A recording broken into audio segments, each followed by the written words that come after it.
Ava James stood beneath the glittering chandeliers of the grand hotel entrance, her presence as poised as the silk gown that hugged her frame. The air buzzed with laughter and clinking glasses as high society mingled inside. But at the door, she was met with a cold, dismissive glance. "Sorry, ma'am, you're not on the list," the doorman said flatly, avoiding her eyes. A moment of silence passed, heavy, humiliating. Ava didn't protest. She knew the truth wasn't in the clipboard he held but in the quiet judgment behind it. She had RSVP'd months ago, attended board meetings, helped organize auctions. This wasn't just a charity gala, it was her charity. Her name might not have been on their list, but her fingerprints were on every donation, every life touched by the work she helped build. Yet in this moment, all they saw was a black woman who, in their eyes, didn't fit. She stepped aside, her heart pounding but her chin high. She wouldn't give them the satisfaction of seeing her break. No one noticed her retreat, not the socialites snapping selfies, not the guests she'd once greeted with warmth. She was erased with the stroke of a pen, or perhaps no pen at all. Somewhere behind those doors, her husband Elias James, a billionaire known for avoiding the spotlight, hadn't yet arrived. And though he was a man of few words, when he discovered what had happened to Ava, the world would hear him loud and clear. Instead of raising her voice or demanding justice, Ava smiled gently, an act of quiet strength, and turned away from the grandeur behind those doors. She'd been here before. Not this hotel, not this event, but this feeling. The cold shoulder of suspicion. The unspoken question, do you belong here? Her whole life had been marked by these moments, subtle, sharp, relentless. But Ava had learned not to fight with fury. She met cruelty with grace. Not because she was weak, but because she refused to be pulled down by smallness. She walked through the marble lobby, past glittering couples and murmured stares, and slipped into the hotel garden. It was quiet there, moonlight pooling on the fountain, the night air soft against her skin. She sank onto a bench, her hands folded in her lap, but her heart was a storm. The tears came quietly, uninvited. Not for herself, but for the generations before her who had faced worse, and for the ones after her who still might. She thought of her mother, a woman who raised 3 daughters on a nurse's salary and infinite strength. "Baby," her mother used to say, brushing Ava's curls back with worn fingers. "They can ignore your name, your smile, your whole presence, but they can't erase who you are unless you let them." Ava wiped her tears, breathed deeply, and sat in that garden with dignity draped over her like a gown. She wasn't waiting for rescue. She was remembering her power. Elias James arrived quietly, as he always did, no entourage, no grand entrance. Just presence. But the moment he stepped into the lobby, his eyes scanned for Ava. She should have been there, radiant and welcoming, like she always was at these events. When he asked a nearby coordinator where his wife was, the reply was casual, clueless. "We don't believe she was invited," the man said with a forced smile. Elias froze. His breath caught.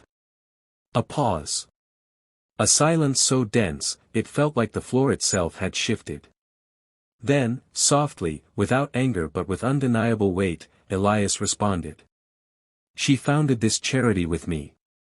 That woman built every name on this list." He didn't wait for a reply. With calm intensity, he walked straight to the podium, interrupting the host mid-speech. Cameras tilted, murmurs rose, and the room quieted, because when Elias James spoke, people listened. He took the microphone and looked out across the sea of glittering faces.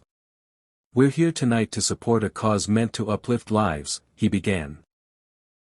"But how can we claim to stand for justice, compassion, or equity, when the very people who build these spaces are treated as if they don't exist?" He paused, his voice steady. "My wife was erased from the guest list. But not from my life. And not from this cause." A hush swept over the room. And then, whispers. Shock. Realization. The storm had arrived. But it didn't shout. It spoke truth, and it shook the walls. Elias stood at the podium, the room still reeling from his words. But he wasn't finished.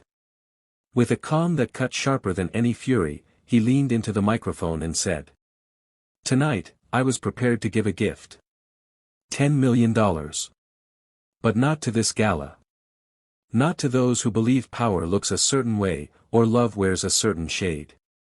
Gasps rippled through the crowd.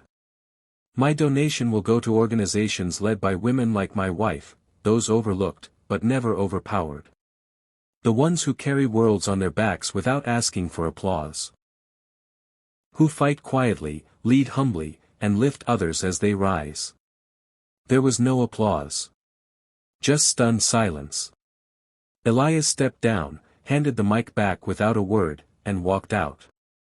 Not toward the valet, not toward a waiting car, but into the moonlit garden behind the hotel, where Ava sat in stillness, the night wrapping around her like a shawl. She didn't look up at first. She sensed him, the way hearts long tied always do. He knelt before her, gently took her hand, and kissed it with reverence. "They saw your skin," he said softly, voice thick with love and pain. "I see your soul." Ava met his eyes, and for a moment, neither spoke. They didn't need to. In the quiet, something powerful passed between them, not anger, not pride, but a truth deeper than either. Love didn't need a spotlight. It was the light. Months later, the Grand Hotel ballroom shimmered once again, but this time, the glow came from something deeper than chandeliers. Ava James stood at the entrance, graceful and radiant, welcoming guests not with scrutiny, but with open arms. She was hosting her own gala now, in that very same space where she had once been turned away. But this night wasn't about proving a point.